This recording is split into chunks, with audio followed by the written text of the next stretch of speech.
In Egypt, where their sand stretched for miles, sits a marvel that has shaped the course of global trade for over centuries. The Suez Canal, connecting the Mediterranean and the Red Sea, separating Africa and Asia. It is one of the most important and heavily used waterways in the world. Before the Suez Canal was made, people had to face an obstacle circumnavigating the continent of Africa. Recognizing the need for a shortcut, visionary minds embarked on a daring attempt, the construction of the Suez Canal. Before we get into that though, we first have to look back around 1850, where the canal was have thought of being dug out. Long before modern engineers took up the task, the pharaohs of ancient Egypt possessed a vision, an idea to link the Red Sea to the Nile, uniting the north and the south. Evidence suggests that a canal existed during the reign of Senusret III around 1850 BC.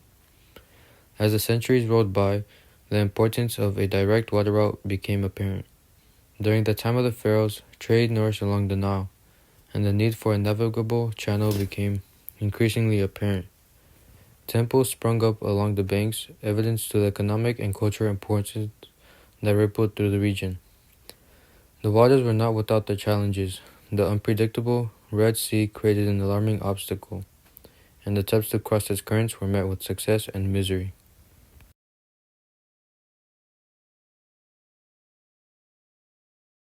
Fast forward to the 19th century, where a new group of visionaries inspired by the ancient tales began to see the potential for an impressive canal. French engineer Ferdinand de Lesseps found inspiration in the ancient dreams of connecting the Mediterranean to the Red Sea.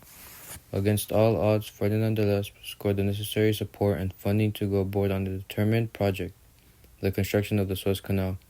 In 1854 and 1856, Ferdinand de Lesseps got a concession from Said Pasha, the Khedive of Egypt and Sudan, to create a company to construct a canal open to ships of all nations. Then de Lesseps, on December 15, 1858, constructed the international company called Compagnie Universelle du Canal Maritime de Suez, or the Suez Canal Company, initially controlled by French private holders. After de Lesseps made the company, he officially started construction on April 15, 1859, with 20,000 fellahin forced to work there. A fellah is a peasant, usually a farmer or agricultural laborer in the Middle East and North America. On November 17th, 1869, a day carved in the records of history. Very important people, diplomats and spectators from around the world gathered to witness the proud opening of the Suez Canal.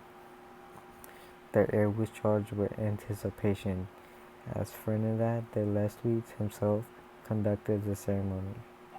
As the initial ship, the SS Agua, navigated the newly completed canal, a symbolic golden spike was driven, signifying the union of Mediterranean and Red Seas.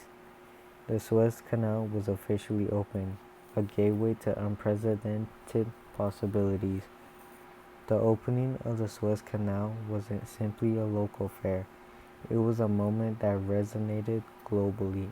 Important people and representatives from many nations attend, emphasizing the international significance of the new maritime through route.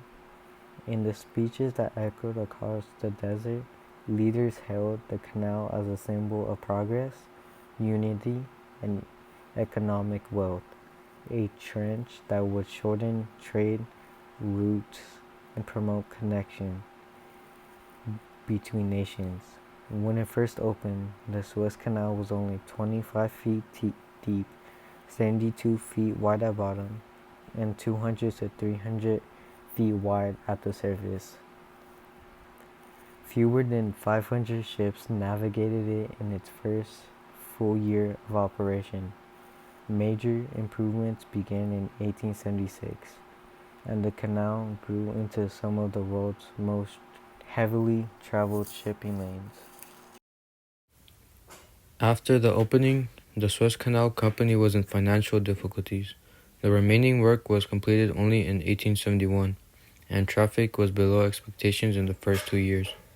The canal had an immediate and dramatic effect on world trade. This meant that ships from Europe didn't have to sail around Africa to get to Asia. Moving on, a new law passed that was called the Constantinople Convention in 1888. In Article 1, it says that the Suez Maritime Canal shall always be free and of commerce or of war, without distinction of flag. Consequently, the high contracting parties agreed not in any way to interfere with the free use of the canal, in time of war as in time of peace. The canal shall never be subjected to the exercise of the right of blockade. Later, in 1951, Egypt dismissed the 1936 treaty with Great Britain, so in 1954, the United Kingdom slowly agreed to remove its troops from the canal zone. Then the President Gamal Abdel Nasser nationalized the canal on 26 July 1956 and changed it to the Suez Canal Authority. On the same day he nationalized the canal, he closed the Straits of Tehran to Israelite ships. This event led to the Suez Crisis, in which the UK, France, and Israel invaded Egypt.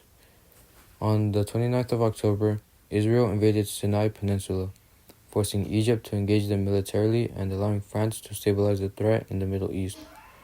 But they were just there so they could get control over the canal and bring down Nasser government. Then on December 22nd, 1956, the United Nations evacuated British and French troops, and Israelite forces finally withdrew in March 1957. The Suez Crisis officially ended on November 2nd, 1957. Did the Suez Canal influence any other historical events? There was one more historical event.